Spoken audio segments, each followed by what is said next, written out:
puissant ce matin. Acclamons le Seigneur, acclamons le Seigneur. Gloire à Dieu. Amen. Amen. Donne-moi un bon amen. Amen. Alléluia. Est-ce que tu es là? Il est vivant. Il est vivant. Qui acclame encore le Seigneur des Seigneurs.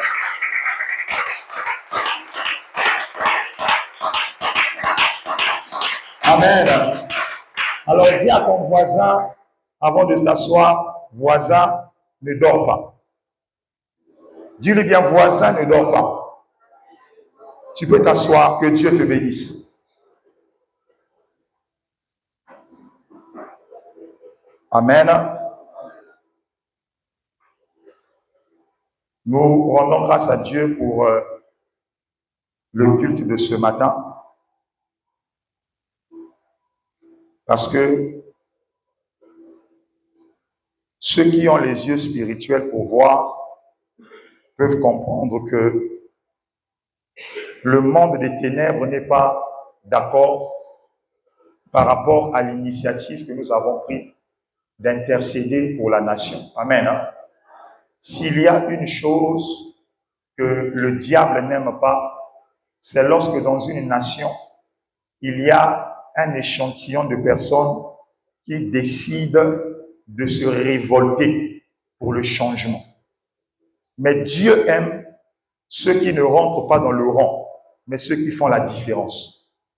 La Bible nous témoigne d'un juge que l'une des choses qui a fait que Dieu se révèle à Gédéon et l'appelle vaillant héros, c'est parce que Gédéon avait refusé de se soumettre à Madian. Même quand tout le peuple juif se soumettait à Madian, Gédéon, parce que il connaissait son identité, même en cachette, gardait ce que la terre le donnait pour le donner à la maison de son père. Parce que Gédéon ne voulait pas se soumettre à un système qui avait écrasé sa nation. Et moi, je vois dans cette église des Gédéons, des hommes et des femmes qui ont refusé que nous puissions continuer à vivre dans le même système, mais des Gédéons qui croient que par la prière, la réalité de notre nation peut changer. Dieu n'agit pas avec le nombre. Dieu agit avec ceux qui ont la soif. Voilà pourquoi Abraham disait à Dieu, quand il allait détruire Sodome et Gomorrhe, Dieu l'a dit, même si je trouve 4 justes, à cause des 4, je vais épargner la nation. Dieu, lorsqu'il voit dans un pays, même un échantillon d'hommes qui ont la volonté d'intercéder pour le pays, il y a des fléaux que la main de Dieu peut enlever parce qu'il a vu des hommes et des femmes qui ont décidé de se lever et de le chercher. Alléluia. Alors que Dieu te bénisse. Toi qui, d'abord, as commencé depuis le début de ce jeûne à respecter ce jeûne depuis le premier jour jusqu'à maintenant. Qui a, depuis le début du jeûne, respecté son programme, qui lève la main. Que Dieu te bénisse abondamment. Alléluia. Alléluia. Donne-moi un bon amen. Toi et moi, on n'a pas de problème ce matin. Que ça t'amène à bien. Alléluia. Alors, j'aimerais, avant de rentrer dans le message de ce matin, demander à l'Église que nous sommes quelque chose de très important qui a une grande portée spirituelle pour ceux qui ont les yeux de l'esprit. Dans le psaume 52, le verset 12, David dit, « Ô Dieu, je dois accomplir les vœux que je t'ai faits. Je t'offrirai des actions de grâce. » Amen. Nous sommes dans un programme de 21 jours de jeûne. Nous sommes en train d'intercéder pour le pays. Nous sommes en train de prier pour nous-mêmes parce que nous avons besoin que la main de Dieu soit manifeste dans notre vie en cette fin d'année. Alléluia. Mais j'aimerais nous interpeller ici et nous dire que lorsque nous faisons ce genre de programme où nous consacrons 21 jours dans le jeûne et dans la prière, il ne faut jamais accepter de sortir d'un tel programme sans donner à Dieu une action de grâce. Que quelqu'un dise avec moi, action de grâce. En tout cas, vous allez m'excuser, mais depuis que je suis devenu pasteur, le Saint-Esprit m'emmène maintenant à parler beaucoup de ces choses-là. Parce que notre bénédiction dépend de ça. Alléluia. Vous savez, parfois on jeûne beaucoup, on prend beaucoup de temps dans la prière, mais nous oublions que après avoir prié, il y a des actions et des actes que Dieu attend que nous puissions poser. Amen. Donne-moi un bon amen. Donc, j'aimerais vraiment interpeller l'église que nous sommes. Le dimanche prochain, ça sera la clôture de notre jeûne, le 21 jours. Et pour le dimanche prochain, que chacun de nous, je parle de ceux qui respectent ce programme. Toi qui as pris le temps de jeûner depuis le premier jour et qui compte le finir jusqu'au dernier jour. Toi qui as prié pour le pays, tu as pris le temps de prier pour ton foyer, de prier pour la nation. Prépare pour Dieu ton action de grâce. L'action de grâce que tu donnes à Dieu, c'est la démonstration de ta foi. Seigneur, j'ai jeûné, j'ai prié, parce que je crois que ce que je t'ai demandé pendant ce jeûne, tu me l'as accordé, voici la démonstration de ma foi. Je te donne mon action de grâce. Alléluia. Donc, selon ce que Dieu va te disposer, pose cet acte de foi. C'est très, très, très important. Acclamons pour le Seigneur.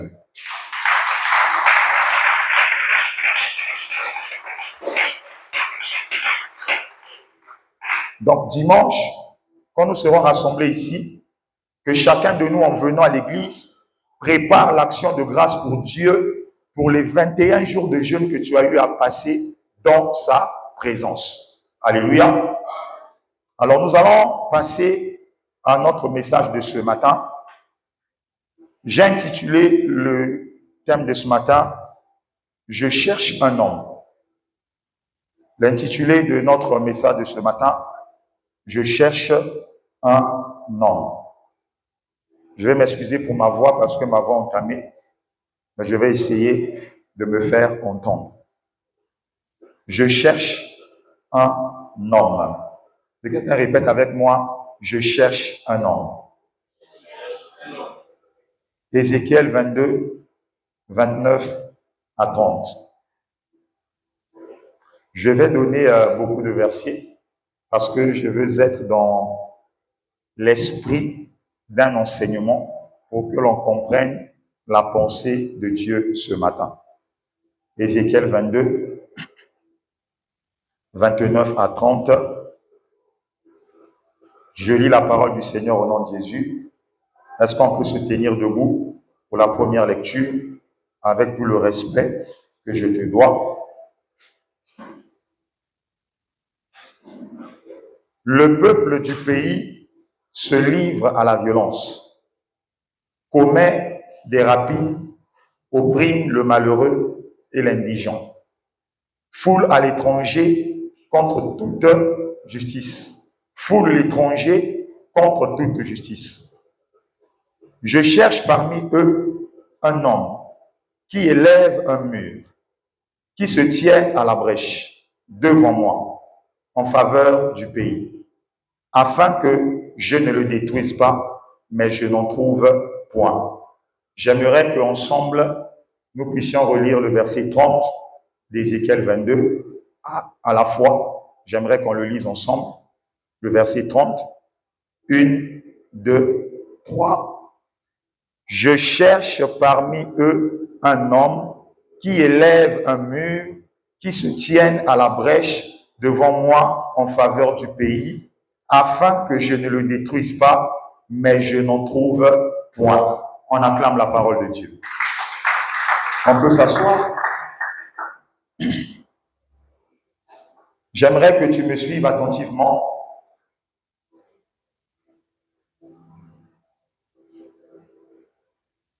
Parce que le Seigneur aimerait nous enseigner ce matin de manière précise.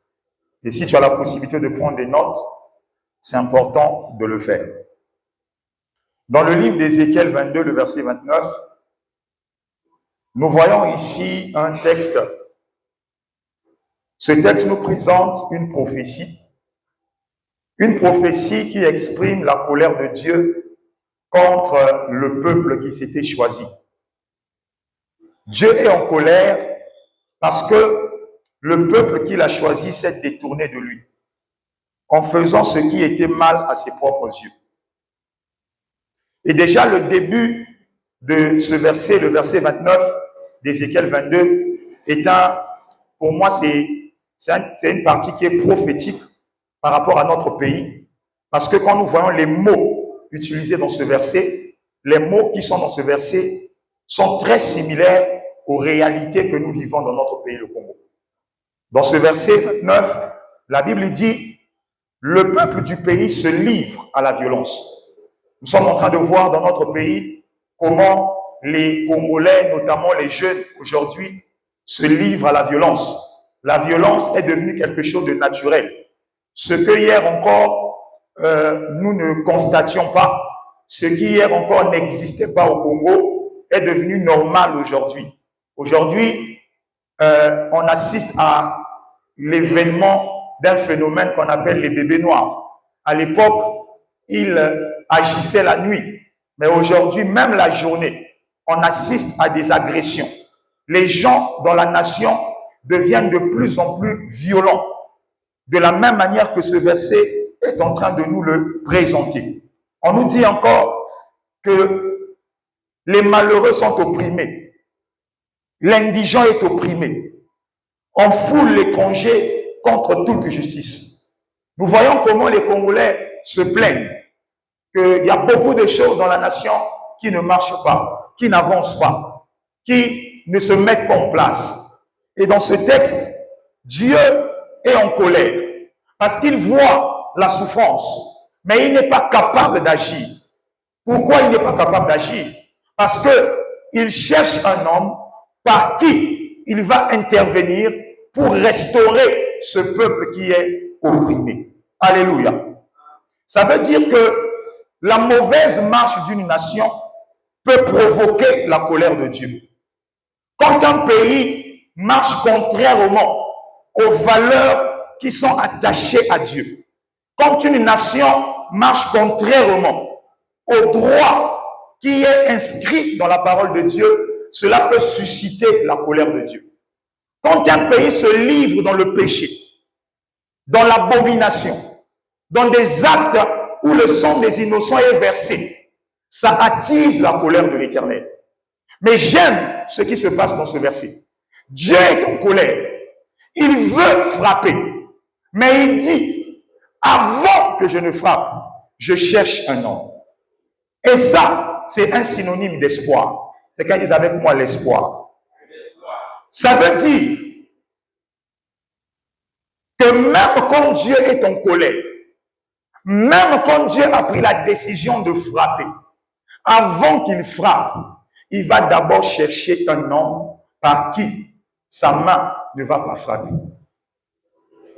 Que quelqu'un me donne la main. Alors je me pose la question, pourquoi Dieu? Il dit, je suis en colère, parce que je vois un peuple qui ne m'honore pas, qui fait ce qui est contraire à ma volonté. Alors je vais frapper. Mais le même Dieu, avant de frapper, il dit, je cherche d'abord un homme. Alors pourquoi Dieu hésite à frapper, mais veut d'abord chercher un homme avant de frapper? La première des raisons, c'est parce que notre Dieu est amour. Si quelqu'un dit avec moi, Dieu est amour. Répète encore, Dieu est amour. Nous les hommes, nous avons l'amour. Nous ressentons l'amour. Mais Dieu n'a pas l'amour. Dieu ne ressent pas l'amour. Il est l'amour. Je vais le répéter. Dieu ne ressent pas l'amour. Dieu n'a pas de sentiment d'amour. Mais Dieu est lui-même l'amour.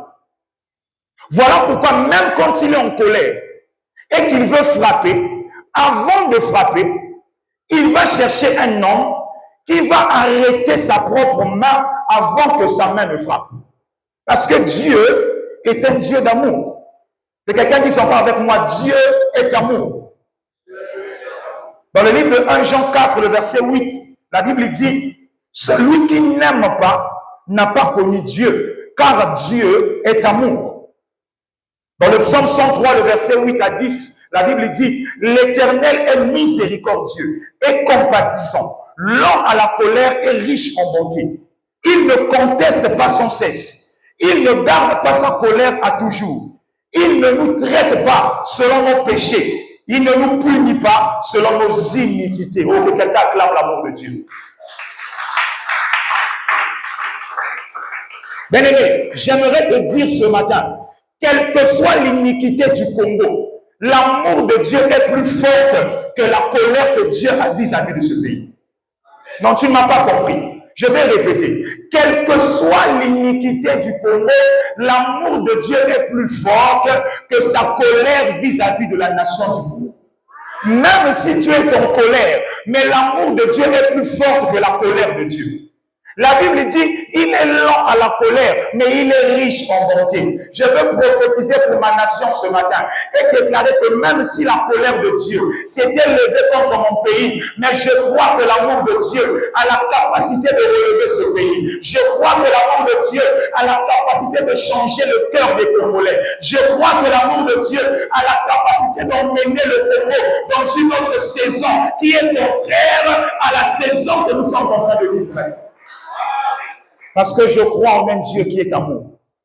Même quand il est fâché, mais son amour est toujours plus fort que sa colère. Oui, les choses ne marchent pas. Oui, les choses ne vont pas bien. Oui, peut-être qu'il y a un problème avec ceux qui dirigent, peu importe. Mais toute autorité vient de qui? De Dieu. Alors le problème, ce n'est pas l'homme qui agit mal, l'homme qui gère mal, mais Dieu qui a la capacité de pardonner, d'aimer, de restaurer dans son amour. Je vais te dire ce matin, bien-aimé, l'amour de Dieu est disponible. Peut-être que tu me regardes ce matin, tu as commis une erreur cette semaine. Tu as commis un péché. Et tu te dis en toi-même, mais est-ce que Dieu va me pardonner? Je suis venu te dire que le Dieu que tu pries, il est lent à la colère, mais il est riche en bonté. Il ne garde pas la colère pour toujours, parce qu'il est lui-même amour. Alléluia. Il a tellement aimé l'homme qu'il a laissé sa gloire. Il s'est dépossédé de lui-même. Et il est venu sur la terre parce qu'il aime l'homme. Et ainsi la Bible dit, car Dieu a tant aimé le monde qu'il a donné son Fils unique afin que quiconque croit en lui ne périsse point, mais qu'il ait la vie éternelle. Dis avec moi, Dieu est amour. Et moi, je crois que l'amour de Dieu peut agir dans notre pays.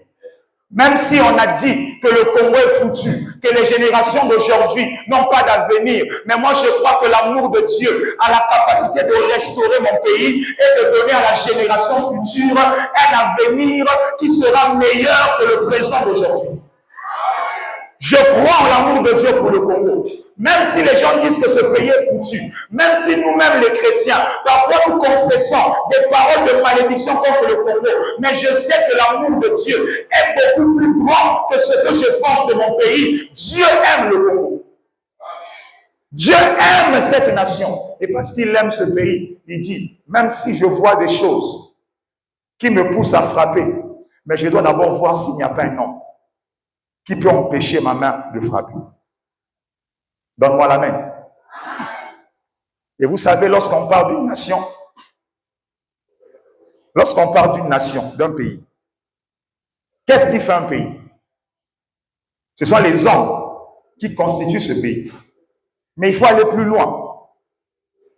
Une nation, ce qui fait une nation, ce ne sont pas seulement les hommes qui habitent un certain territoire, mais ce qui fait le fondement d'une nation, c'est la souche qu'on appelle la famille.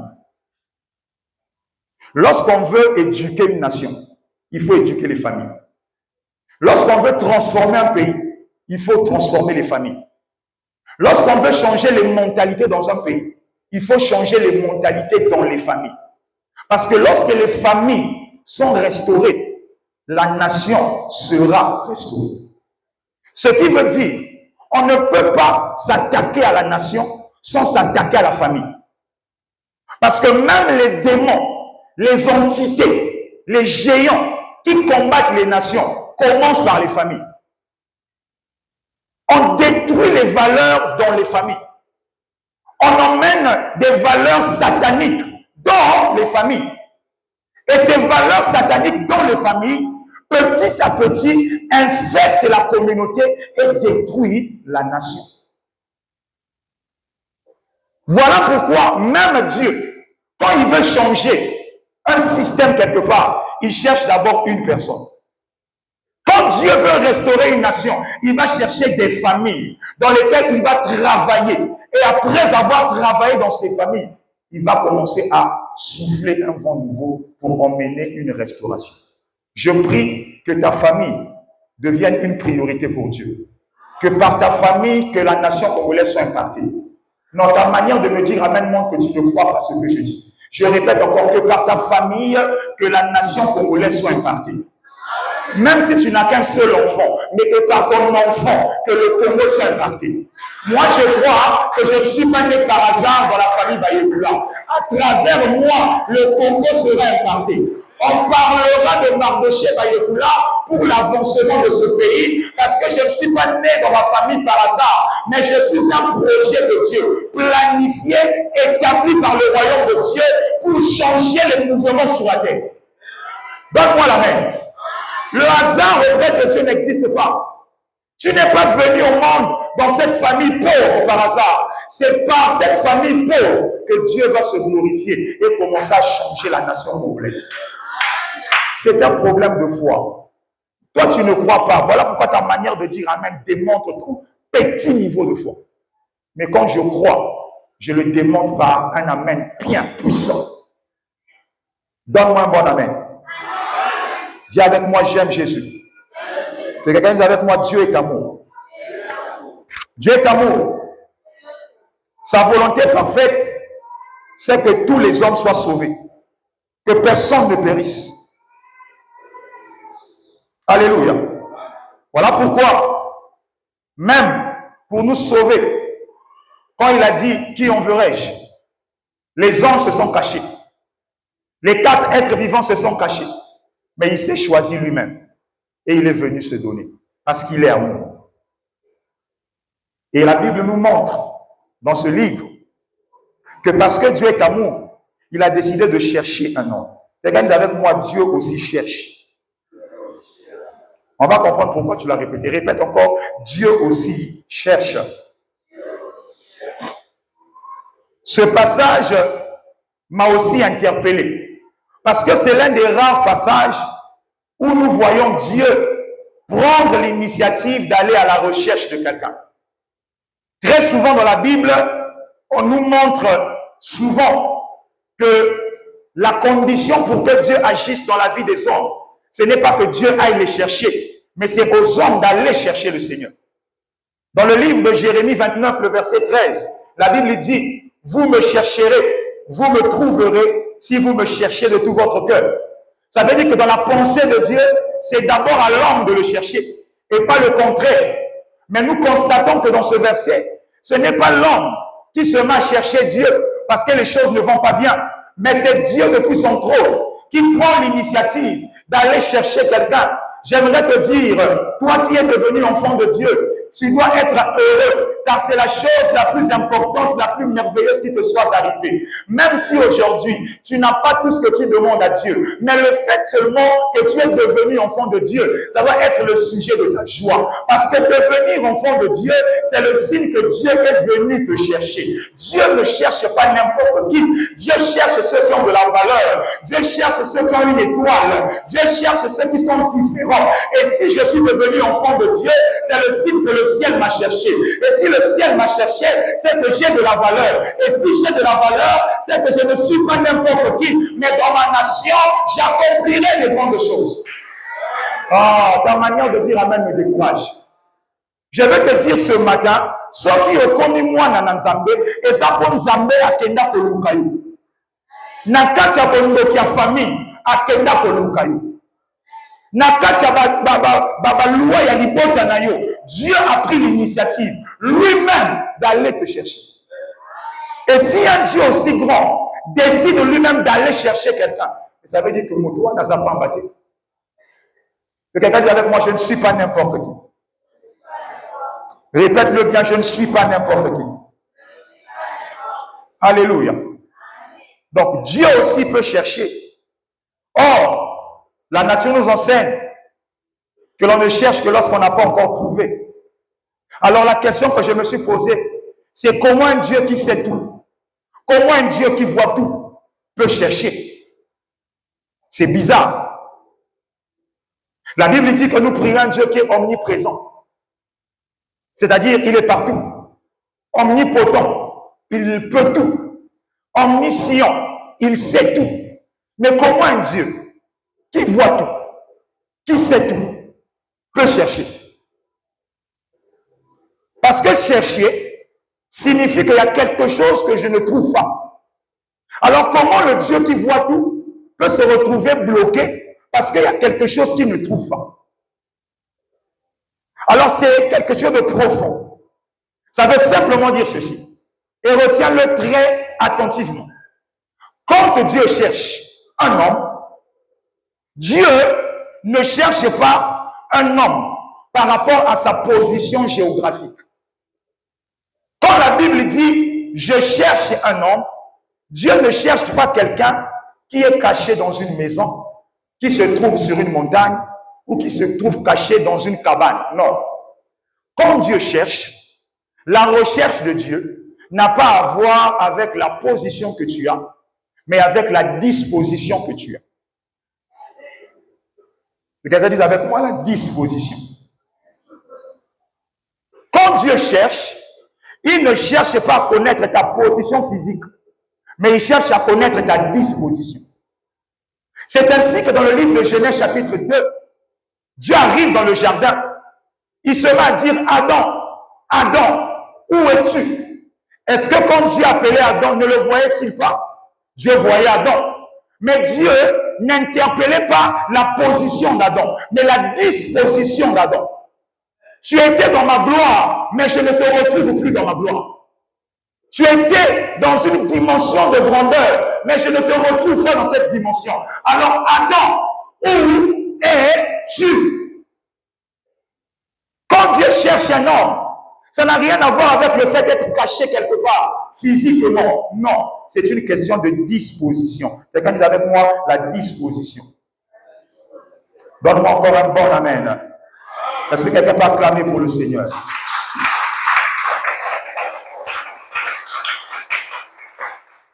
Est-ce que tu es avec moi? Dans le dictionnaire, on définit la disposition comme un mouvement du cœur qui porte à aimer, haïr en même temps aussi. La disposition, c'est un sentiment que l'on porte à l'égard de quelqu'un ou de quelque chose. La disposition, c'est une aptitude, une qualité, une capacité qui te distingue des autres. Dieu, lorsqu'il a créé l'homme, l'homme était le reflet de sa gloire. Quand l'homme a péché, l'homme a perdu la gloire. Et quand Dieu vient dans le jardin, il ne repérait plus l'homme parce que l'homme ne brillait plus de la gloire de Dieu. Et aujourd'hui, c'est ça le grand problème dans notre pays, le Congo. Donne-moi un bon amen. Alléluia. C'est ça la disposition. Et quand Dieu cherche un homme, il regarde la disposition, pas la position. Oh, j'aime ce que je viens de dire. Quand Dieu cherche un homme, il regarde la disposition, mais pas la position.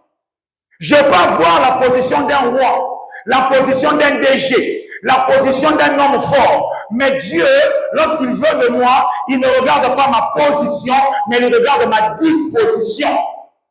Raison pour laquelle j'aimerais nous dire cet après-midi, la volonté de Dieu n'est pas que tu sois préoccupé par la position que tu occupes dans le monde, mais par les dispositions que tu dois avoir en tant qu'enfant de Dieu. Donne-moi un bon amen. Saül a péché contre Dieu. Il est resté sur le trône, mais aux yeux de Dieu, il n'était plus roi.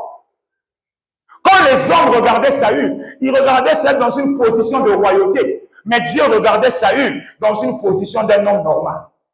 Ah, tu n'es pas avec moi. Les hommes peuvent te voir sur un trône, Mais Dieu, quand il te voit, il voit un homme ordinaire.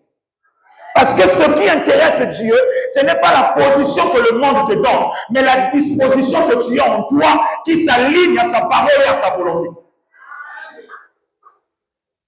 Donne-moi le meilleur amen. Le jour où Samuel arrive, 1 Samuel 16, verset 7. 1 Samuel 16, verset 7 à 8. Quand le prophète Samuel arrive dans la maison d'Isaïe, il rencontre les enfants d'Isaïe débarraqués des costauds. J'aime ce que la Bible dit. La Bible dit, l'Éternel dit à Samuel, ne prends point garde à son apparence et à la hauteur de sa taille, car je l'ai rejeté. L'Éternel ne considère pas ce que l'homme considère. L'homme regarde à ce qui frappe les yeux, mais l'Éternel regarde au cœur. Acclamons la parole de Dieu.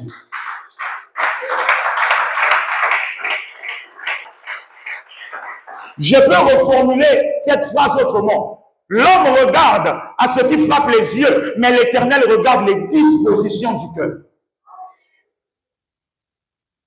Donc, quand la Bible dit « je cherche un homme », ça veut autrement dire « je cherche un homme qui a les dispositions, qui s'aligne à ma volonté et à ma parole ». Voilà pourquoi, bien aimé, le problème, ce n'est pas de louer le palais des congrès et à l'animer des grands séminaires. Le problème, ce n'est pas être le pasteur le plus riche et animer des croisades pour la nation. Tu peux dépenser ton argent, organiser des croisades au palais des congrès, dans les plus belles salles de la ville, mais si tu n'es pas dans la disposition que Dieu veut, ce sera du bruit et des prières inutiles. Donne-moi la main. De l'autre côté, il va y avoir des chrétiens qui prient dans une église en tôle, là où il y a la chaleur, mais leur cœur soupire après Dieu, leur cœur soupire après le roi. Et quand le ciel regarde, l'Éternel dit, j'ai trouvé l'homme que je cherche, parce que j'ai vu l'état de leur cœur. Dieu n'est pas impressionné par nos actes. Dieu aime ce qui est à l'intérieur. Dieu ne cherche pas des hommes qui sont grands devant les hommes. Il cherche des gens qui sont grands devant ses yeux. Ne sois jamais intimidé. Ne méprise jamais les actions de Dieu. Ne te dis pas, le mercredi, nous étions à l'église pour la nation, nous n'étions qu'à 3. Mais est-ce que tu sais la disposition de cœur de ces 3 personnes? Le vendredi, on était au culte, on n'était qu'à 10. Est-ce que tu connais la disposition de cœur de ces 10 personnes? On peut être sombre dans cette église. On prie pour le pays. Dieu n'écoutera pas. Ce que Dieu voit, ce n'est pas le nombre. C'est la disposition intérieure qui intéresse Dieu.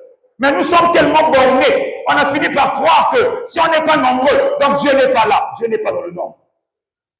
Dieu regarde le cœur. Dis avec moi, j'aime Jésus. Oh, quelqu'un dit encore, j'aime Jésus. Alléluia. Alors la question que je vais poser à l'église ce matin. Il y a un Adam ici, quelque part à mi-cessé. Et Dieu te pose la question. Où es-tu? Il y a parmi nous un Adam que Dieu cherche. Mais Adam se cache parce qu'il a compris qu'il est nu. Il y a un homme que Dieu cherche, mais il attend que cet homme se manifeste. Car il faut savoir une chose. Ce n'est pas parce que Dieu ne fait rien qu'il ne voit rien. Ce n'est pas parce que Dieu ne fait rien qu'il ne voit rien. Dieu cherche un Adam. Et j'aime Dieu, pourquoi? Parce que il a cherché l'homme dans le jardin, mais il attendait que l'homme décide par lui-même de sortir de sa cachette. Je veux dire à un homme et à une femme ce matin, Dieu est en train de te chercher, mais si tu ne sors pas de ta cachette, Dieu ne fera rien avec toi. Dieu est en train de te chercher, mais si tu ne sors pas de ton habitude, Dieu ne fera rien avec toi. Dieu est en train de te chercher, mais si tu ne sors pas de la paresse, Dieu ne fera rien avec toi. Dieu est en train de te chercher, mais si tu ne sors pas de la procrastination, Dieu ne fera rien avec toi. Donne-moi la main.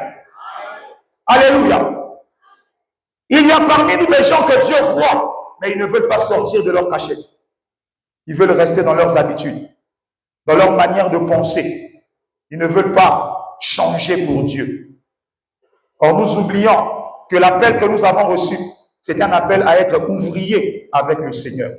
Luc chapitre 10, le verset 2, la Bible dit, il leur dit, la moisson est grande, mais il y a peu d'ouvriers. Priez donc que le maître de la moisson d'envoyer les ouvriers dans sa moisson. Dieu cherche des ouvriers. Alléluia. Dieu cherche des ouvriers. Il y a un dicton que j'aime beaucoup. Quelqu'un, un prédicateur qui avait dit, sans Dieu, l'homme ne peut rien, et sans l'homme, Dieu ne fera rien. Ce verset est une preuve qui vient encore nous démontrer que quand Dieu décide de faire quelque chose, dans un pays, dans une famille, dans un groupe, dans un lieu quelconque, Dieu aura toujours besoin d'utiliser un homme. Ce n'est pas que Dieu ne peut pas, mais il s'est soumis lui-même à ce principe. Je ne peux pas agir sur la terre si je ne passe pas par l'homme. Parce que le jour où il a créé l'homme, il a dit, faisons l'homme à notre image, à notre ressemblance, pour qu'il domine, pour qu'il assujettisse. Dieu n'est jamais rentré dans l'équation. Il était hors de l'équation. C'est à vous de régner, c'est à vous de dominer. Alléluia. Ça veut dire que quand Dieu veut régner, Dieu va chercher quelqu'un. Quand Dieu veut régner dans une famille, Dieu va chercher un homme. Donne-moi l'amen. Alléluia. La Bible nous démontre que Dieu a choisi Abraham pour être le père d'une multitude de nations. L'Éternel a choisi Joseph pour épargner la maison de Jacob de la famine. L'Éternel a choisi Moïse pour sortir Israël de la captivité. L'Éternel a choisi David pour être le roi selon son cœur. Dieu a choisi Joseph et Marie pour qu'au travers d'eux, qu'ils viennent sur la terre pour accomplir la mission de rédemption de l'humanité. Dieu ne fera jamais rien s'il ne voit pas un homme avec qui il peut travailler. Même dans l'église, Dieu ne changera pas certains domaines dans une église si Dieu ne voit personne. Parce que Dieu a pris la résolution de toujours travailler avec un homme. Donne-moi la main. Alors nous allons finir par ici. Et nous allons prier un peu. Nous avons compris que Dieu cherche un homme. Et nous avons compris que quand Dieu cherche, ce n'est pas une question de position, mais une question de disposition. Alors la question à laquelle nous allons répondre ce matin avant de prier, c'est celle de savoir qui est l'homme que Dieu cherche.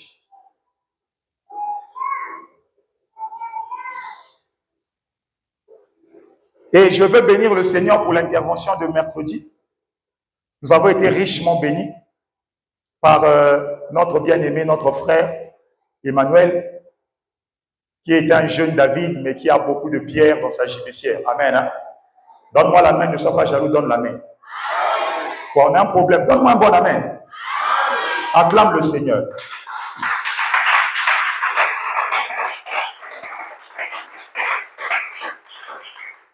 C'est un jeune David, mais il a des bonnes pierres dans sa gibecière. Et Dieu ne voit pas ce qui est physique, mais il voit l'intérieur. Amen. Et je bénis Dieu, pourquoi? Parce que l'Esprit de Dieu, il a parfois cette tendance à souffler déjà certaines révélations qu'il te donne, pour te faire comprendre que ça vient vraiment de lui. Amen. Je dis que la question à laquelle on va répondre ce matin avant de prier, c'est de savoir qui est l'homme que Dieu cherche. Premièrement, nous devons savoir une chose. Quand Dieu cherche un homme, il ne cherche pas un individu. Je vais répéter. Quand Dieu cherche un homme, en réalité plutôt, il ne cherche pas une seule personne en soi. Voilà pourquoi la Bible n'a pas dit « je cherche des hommes », mais Dieu a dit « je cherche un homme ». Mais on va aller plus loin. Pourquoi je dis ça? Parce que dans la pensée de Dieu, dans la pensée divine de Dieu, le chrétien n'est pas un individu, mais le chrétien est un corps et qui représente une partie de ce que est le corps de Christ. Quelqu'un ne m'a pas compris. Je vais répéter. Dans la pensée divine de Dieu, le chrétien n'est pas un individu, mais nous sommes un corps. Et quand l'Éternel regarde l'Église du Congo, l'Éternel ne regarde pas une somme de dénominations, mais il regarde un seul corps. Quelqu'un dit avec moi, nous sommes le corps du Christ. Ça veut dire que les églises locales, l'église locale n'est pas le corps, mais l'église locale est un membre du corps. Je vais répéter. L'église ministère internationale compassion du Christ n'est pas l'église corps du Christ, mais c'est un membre du corps du Christ. Ainsi, je peux dire que si l'église armée de l'Éternel est un bras, l'église IMICC est le bras gauche, armée de victoire, c'est le bras droit. Les communautés, les dénominations ne constituent que les membres qui sont le corps du Christ. 1 Corinthiens chapitre 12, le verset 12 à 14. 1 Corinthiens chapitre 12, 12 à 14. La Bible dit, car comme le corps est un et a plusieurs membres, et comme tous les membres du corps, malgré leur nombre, ne forment qu'un seul corps, ainsi en est-il de Christ. Nous avons tous en effet été baptisés dans un seul esprit, pour former un seul corps, soit juif, soit grec, je vais le modifier, soit congolais, soit camerounais, soit angolais. Nous avons tous été formés d'un seul corps, soit libres, et nous avons tous été abreuvés d'un seul esprit. Ainsi, le corps n'est pas un seul membre, mais il est formé de plusieurs membres. On acclame la parole de Yeshua.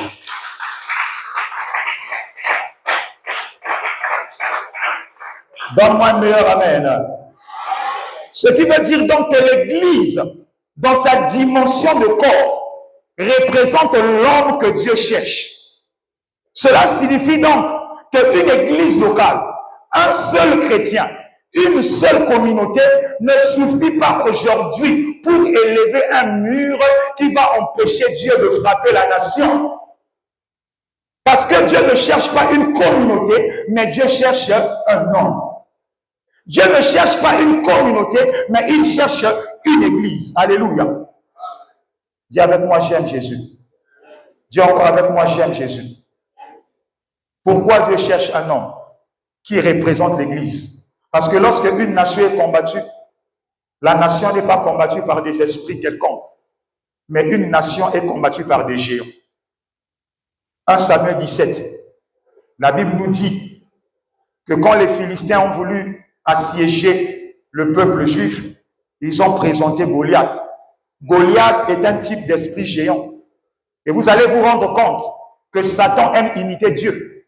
De la même manière que Dieu cherche un homme lorsqu'il veut travailler. Goliath aussi, lorsqu'il est venu, il a dit, envoyez-moi quoi? Un homme. Envoyez-moi un homme. Ça veut dire que les sorciers dans les familles n'ont pas besoin de réfléchir. Ils utilisent le même mode opératoire que Dieu. Si Dieu a besoin d'une personne pour emmener la délivrance, le diable aussi cherche une personne parce qu'il va plonger toute une famille dans la condamnation.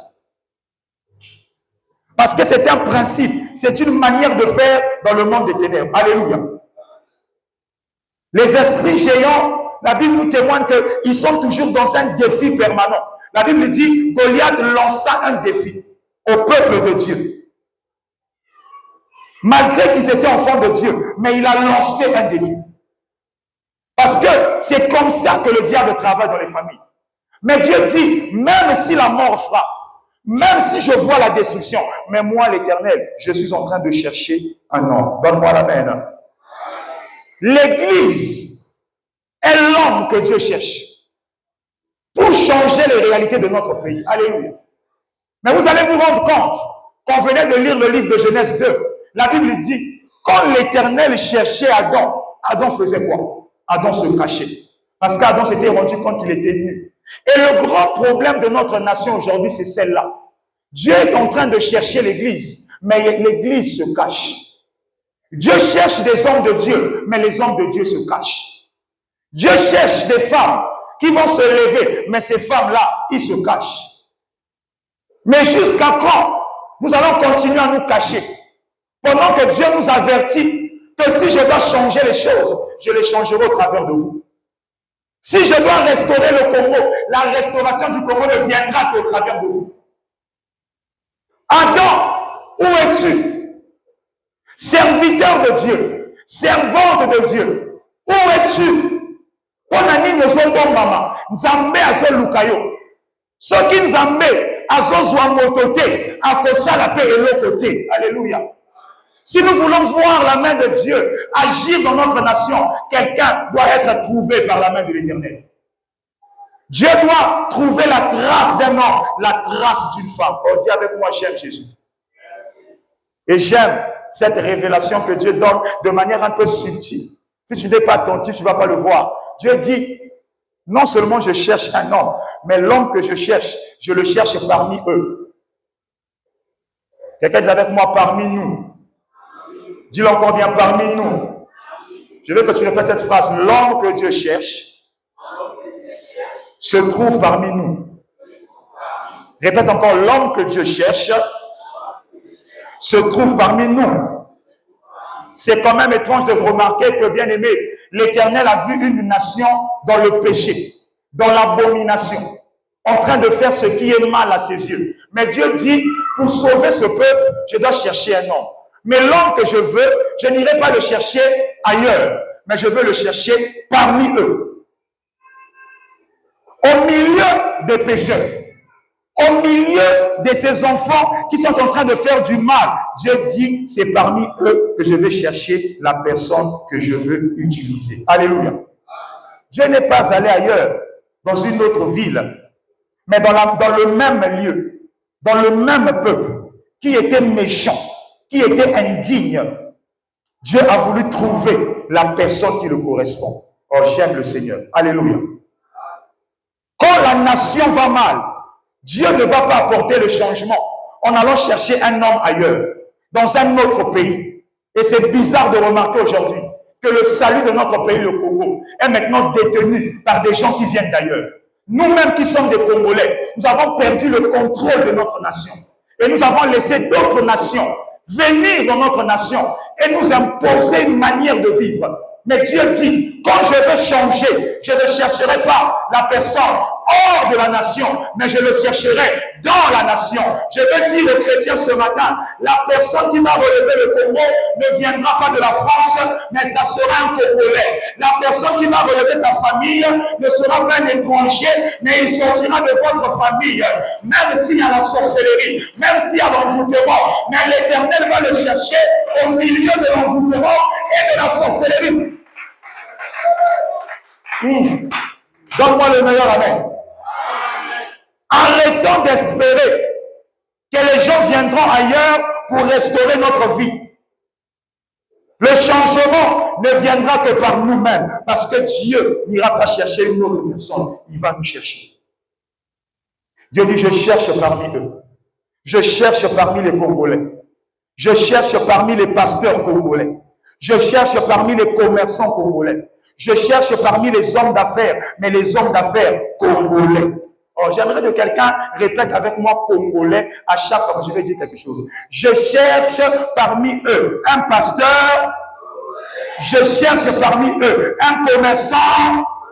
Dis-le bien. Je cherche parmi eux un pasteur, un commerçant, un homme d'affaires, un chrétien. Acclame le roi des rois.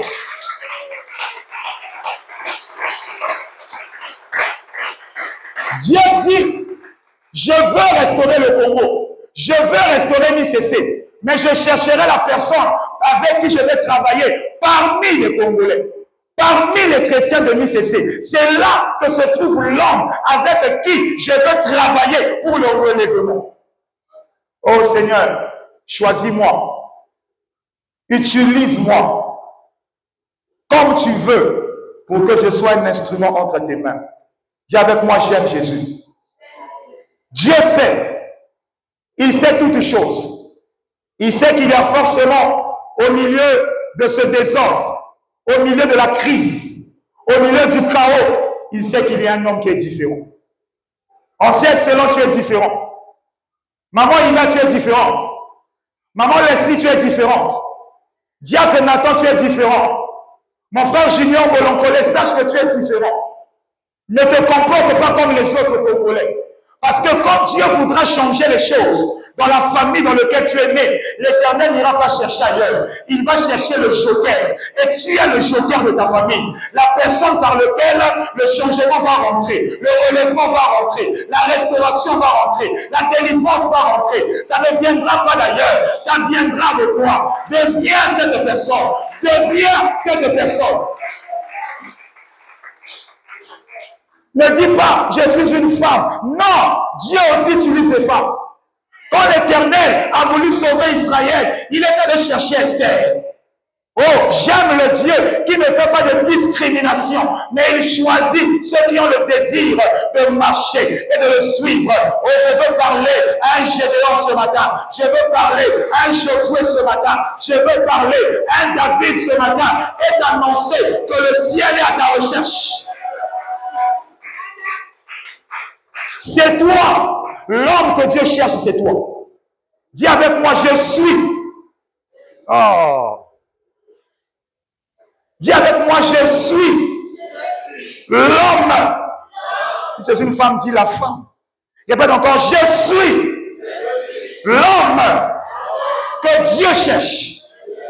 Je suis l'instrument que Dieu va utiliser dans ma famille pour changer les choses. À travers moi, la malédiction va s'arrêter. À travers moi, la pauvreté va s'arrêter. Au nom de... Acclame le roi des rois.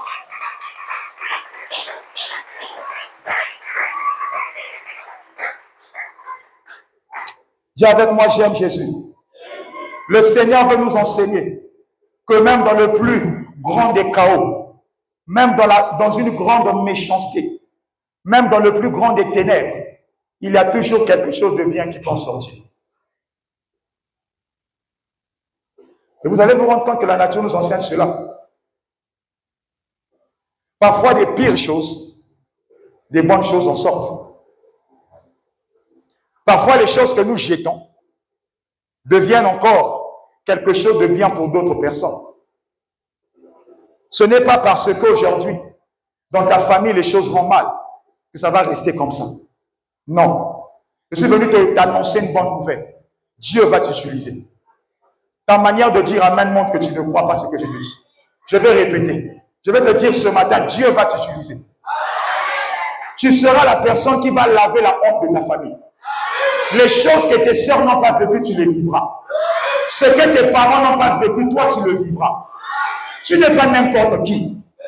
Tu es un instrument puissant dans les mains de Dieu. Alors ne tombe pas dans la compromission. Parce que beaucoup sont tombés dans la compromission et ont perdu la position d'autorité que Dieu leur a donnée. Alléluia. Aujourd'hui, au Congo, nous sommes dans un pays où l'Église est faible. L'Église a perdu son autorité spirituelle. Nous sommes une Église sans autorité. Il y a beaucoup de personnes aujourd'hui qui correspondent aux hommes que Dieu cherche. Mais il ne viendra pas les utiliser. Dieu ne viendra pas les utiliser parce qu'il ne pose aucune action. Nous sommes très souvent centrés sur nos propres besoins.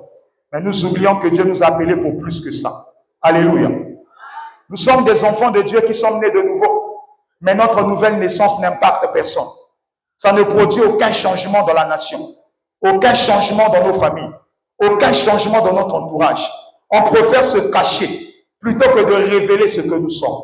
Alléluia. J'aime ce que la Bible dit dans Romains 8, le verset 15. Nous n'avons point reçu un esprit de servitude pour être encore dans la crainte, mais nous avons reçu un esprit d'adoption par lequel nous crions Abba Père. Alléluia. Ce n'est pas normal que tu sois chrétien, mais toujours en train de vivre dans la peur, dans la crainte. Non, l'esprit que tu as reçu est un esprit de force, est un esprit d'autorité. Tu n'as pas le droit d'être esclave, mais tu as le droit d'être libre. Alléluia. Que quelqu'un avec moi acclame le Seigneur.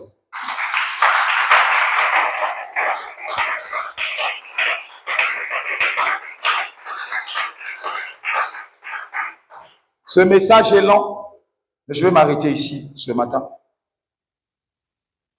Est-ce que quelqu'un a compris ce que Dieu voulait l'enseigner? Est-ce que quelqu'un a saisi quelque chose ce matin? Si tu as saisi